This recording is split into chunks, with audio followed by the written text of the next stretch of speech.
नर्मदे हार हा सिद्धघाट येथील लेखावा. सिद्धघाट येथील मुक्कामानंतर आमचा आजचा प्रवास इथून पुढे चालू होत आहे आणि हा सिद्धघाट येथील मैयाचा तीर.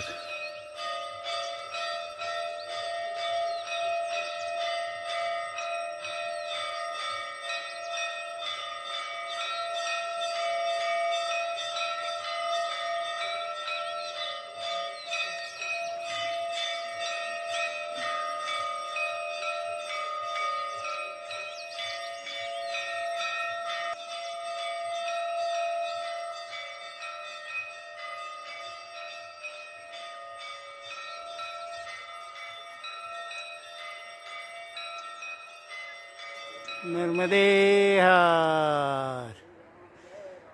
सिद्धघाटवरून निघाल्यानंतर नर्मदा मातेच्या किनाऱ्यावरून हा अशा पद्धतीने जंगल सदृश्य भागातून सध्या माझा प्रवास चालू आहे आणि ही समोर नर्मदा मैया दिसत आहे आणि मी विश्रांतीसाठी थांबलेलो आहे. सध्या माझा एकट्याचाच प्रवास चालू आहे.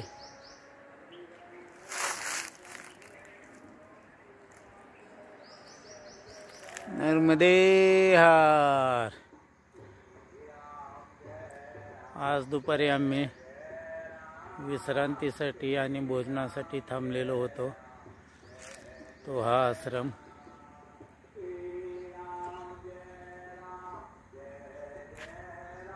गैवीनाथ आश्रम. हा आश्रम आणि गोशाला ही अयोध्येच्या आश्रमाची शाखा आहे.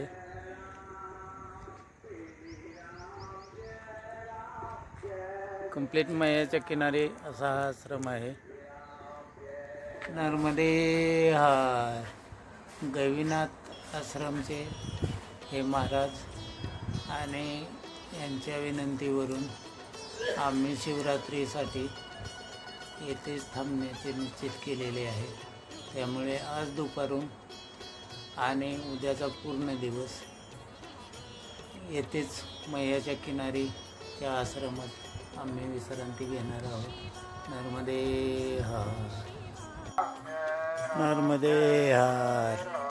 आम्ही ज्या आश्रमात थांबलेलो आहोत त्याच्या शेजारी राजस्थानचे महाराज 12 वर्षाची परिक्रमा करीत आहेत आणि हे तंबू वगैरे आणि ही श्रीराम धून त्यांनीच चालू ठेवलेले आहे. हे समोर मोबाईलवर जे बोलत आहेत ते राजस्थानचे महाराज आहेत आणि त्यांची 12 वर्षाची परिक्रमा चालू आहे.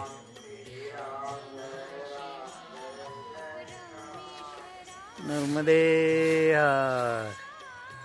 आम्ही आज दुपारपासून ज्या आश्रमात थांबलेलो आहोत त्या आश्रमाचा हा मायाच्या किनाऱ्याकडील भाग.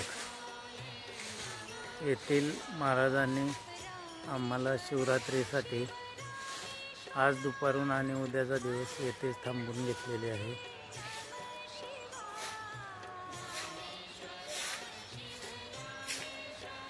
समोर नर्मदा मैया दिसत आहे.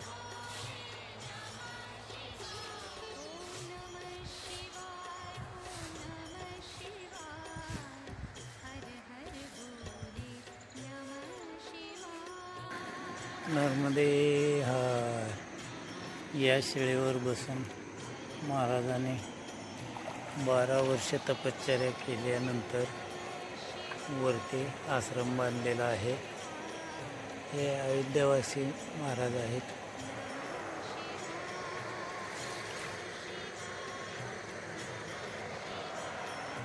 बारा वर्षाची तपश्चर्या महाराजांची याच शिळेवर बसून झालेली आहे आणि आमचे भाग्य एवढे मोठे की आम्ही याच शिळेवरती बसलेलो आहोत.